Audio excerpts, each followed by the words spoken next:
Horren egun trinkoari amaiera emateko.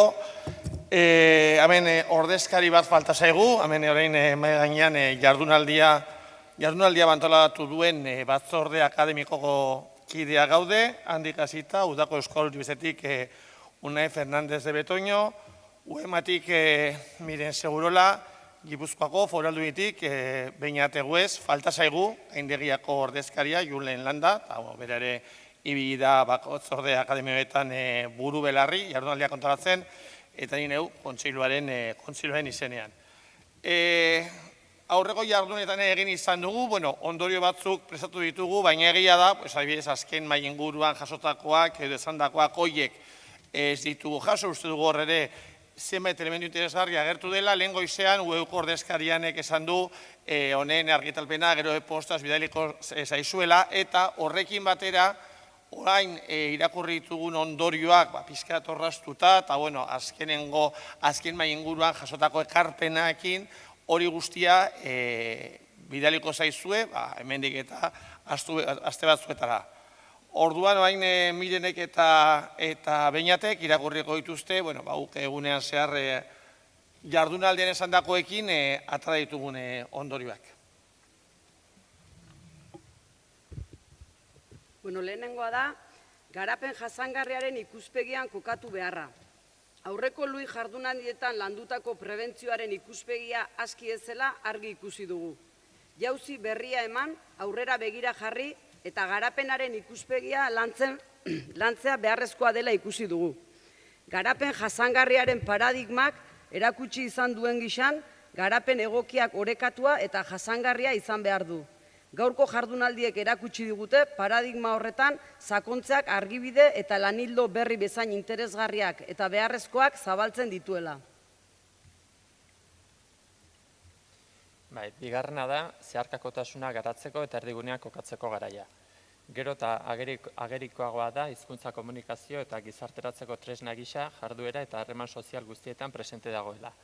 Hala izanik, argi dago harreman eta egitura sozial horiek baldintzatzen eta eraldatzen dituzten esku hartzeek eragina dutela hizkuntzen normalizazio prozesuan. Jardunaldi honen ondorioetan argia adierazi nahi dugu egungo gizarte bizitza antolaketan, egituraketan edota jardunean eragiten duten proiektu guztiek hizkuntzen normalizazio edo galera prozesuak bultzatzen dituztela. Horrela, horietan guztietan hizkuntzaren dimentsioa hartzeko hainbat irizpide eta oinarri eskaini ditu Luiren 4. ekitaldi honek. Hirugarrena da, arnasgunen alde egotetik, arnasgunen alde egitera. Azken urteotan, geroz eta onartuagoa eta edatuagoa dago arnasgunen garrantzia hizkuntzaren bereskurapen eta normalizazio prozesuetan, bai eremu akademikoan, baina baita eremu politikoan ere. Horregatik, adostasun hori operatibizatu eta neurri zehatzetara itzultzeko garaian gaude. Jardunaldian, landutakoak horretarako erreferentzia markoa eskaintzen du, bai eta hainbat jarraibide posible ere. Laugarrena da arnasgunen kategorizazio juridikoa. Arnasgunen geografiko zein soziofuntzionalei begira halako neurriak hartu behar badira, ezinbestekoa da arnasguneak subjektu juridiko gisa egituratzea. Alegia, beharrezkoa da arnasgunen haien lehuntza eremuen eta haien arteko korridoreen kategorizazio eta aitortza juridikoa. Bosgarrena, ikerketa aplikatuko lerro berriak. Beharrezkoa iruditzen zaigu arnasgunen garapen jasangarriaren ikuspegitik gaian sakontzeko disiplina arteko ikerketa aplikatuko egitasmo berriak garatzea. Ikerketa lerro beharrezkoa, mamitsua eta eraginkorra izan daitekeelakoan gaude. Seigarrena, lurralde antolaketarako euskararen plan sektoriala da, lankidetzarako esparrua. Aurreko lui jardunaldietan atera izan den ideia den arren, berriro berresten dugu lurralde antolaketarako euskararen plan sektoriala garatzeko premia. Uste dugu gaurko jardunaldian aurkeztutako edukiak material baliagarria eskain dezakela plan sektorial hori garatzeko. Eta edukiaz gain ordea, gaurkoak plan hori garatzeko gizarte eragileon eta erakunde publikoen arteko lankidetza eredu interesgarria eskaintzen duelakoan gaude. Eta zazpigarrena eta azkena, arnasgunetako euskaldunen kontzientzian eragin beharra. Alde batetik, herritarren ahalduntzea jorratuz eta bestetik identitatea balore aurrerakoien baitan landuz. Esan bezala horiek dira ataritugun lehen ondorioak, azken itzaliarekin, eta guztiak horreztu eta helaraziko dizkizuegu jardunaldien laburpenekin batera.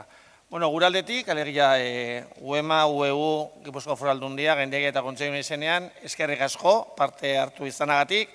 Mien gogorazi dit, azken jardunaldiak antolatu genituenean, orduan esan nuela ziklo amaitu egiten zela, esan ziklo amaitu, laugarren lui izan dugulako, eta iruditzen zait, bosgarren lui baterako hausnargaiak ere baditugula, hor badakagu ez, eta da lurralde antolaketarako plan sektorial, alegia gaiak baditugu, orduan espero dezagun, berandu baino lehen, urren urtean segurazki, bosgarren lurralde eta hizkuntza jardunalitan elkarrekin egotea.